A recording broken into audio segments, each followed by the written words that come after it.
Hey guys! Today I'm going to talk about 5 things that are cheaper in Korea, and I'm comparing them to America. Number 5 is transportation, and what I'm referring to when I say transportation is public transportation.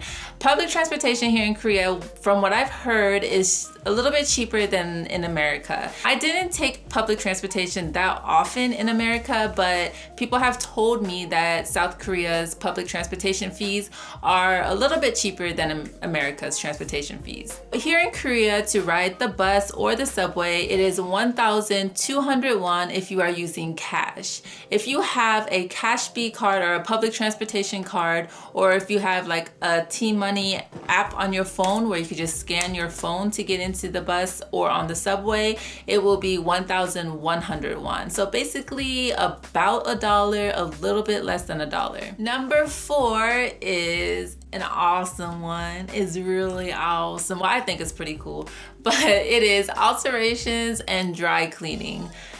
It is so cheap here. I remember when I took something to dry cleaning in America, it came up to be like 20 bucks for one piece.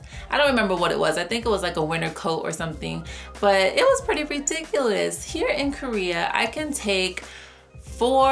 4 pieces, like 3 sweaters and a blazer, and I paid 7,000 won for that. It's so cheap, so cheap. I love it. I love it so much. As far as alterations go, I had a sweater where the seam right up the arm, like here, just came apart. So like this part of the sleeve and this part of the sleeve was like separated, and it went all the way up the sleeve.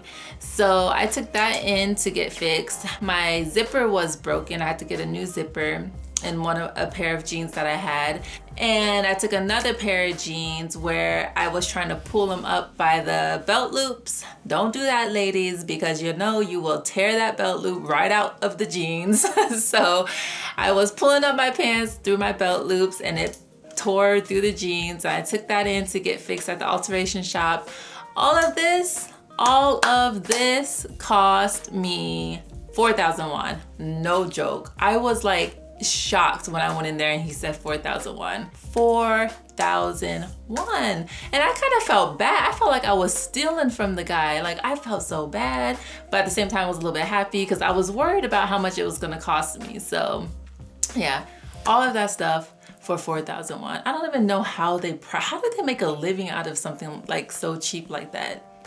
I really don't understand it, but I was really appreciative and grateful that it was way cheaper than what I would have paid in the States. Okay, so moving on to number 3. Number 3 is food. Now, I am not talking about going over to the nicest steakhouse or going to some like Mexican restaurant downtown. No, I'm not talking about that. I am talking about going to the little mom and pop gimbap shop on the corner where you can go over there and get you tteokbokki, gimbap, donggats. What else can you get? You can get like all kinds of soups, naengmyeon, ramyeon.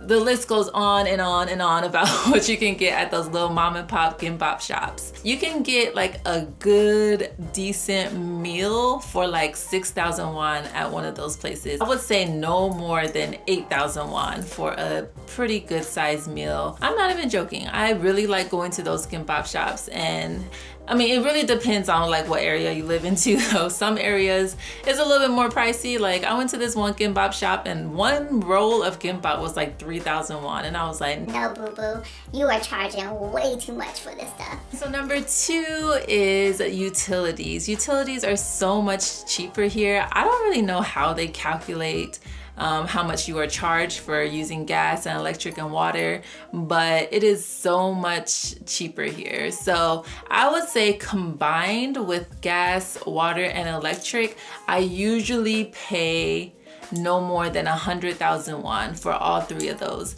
And if I do pay over 100,000 won for those 3 combined, it would just be like barely over 100, because usually one of those bills will be like 10,000 won or something super cheap. So with all three of those, it's usually not, sometimes it's not even close to 100,000 won. Lately, it's been pretty high. Only just one of my bills, I believe, is the gas bill, because I've been running my heat like crazy these days. This one bill was 120,000 won. But I had to just think back to my American days, or my America days.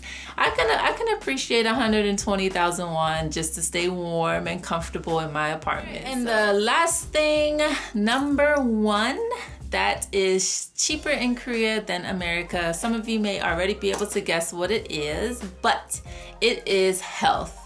Many people know that health in South Korea is pretty affordable. Even without insurance, it's really affordable. I've had experiences like when I first went to go see my dermatologist about my acne, I didn't have insurance, or my insurance hadn't like registered or went through the system yet. So I just went ahead and saw a dermatologist without insurance. I wasn't really sure how much it was gonna cost. I had expected like, okay, maybe 50,000 won or something like that. I went back to pay for my visit and it came out to be 15,000 won.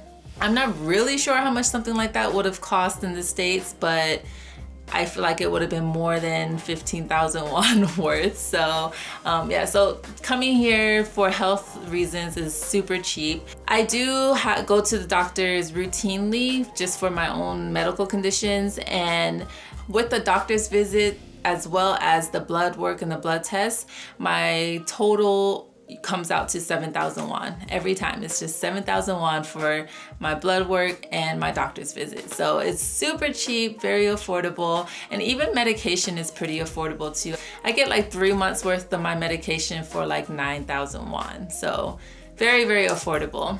All right, so those are 5 things that are cheaper here in South Korea versus North America. I know there are probably other things that I haven't thought about or I didn't touch on. I just wanted to keep my list short, just 5 things that I thought about that are cheaper here than in North America. So I hope you enjoyed this video. Follow me on Instagram, Snapchat, and Twitter. I'm mostly active on Instagram though, so definitely follow me on Instagram if you want to see what I am up to. All the links to that will be in the description box below. Also, don't forget to subscribe. I'm going to be traveling here soon, so if you want to see where I'm going and what I do there, then please subscribe to check out my travel vlogs. All right, you guys take care, and I will see you in my next video. Bye.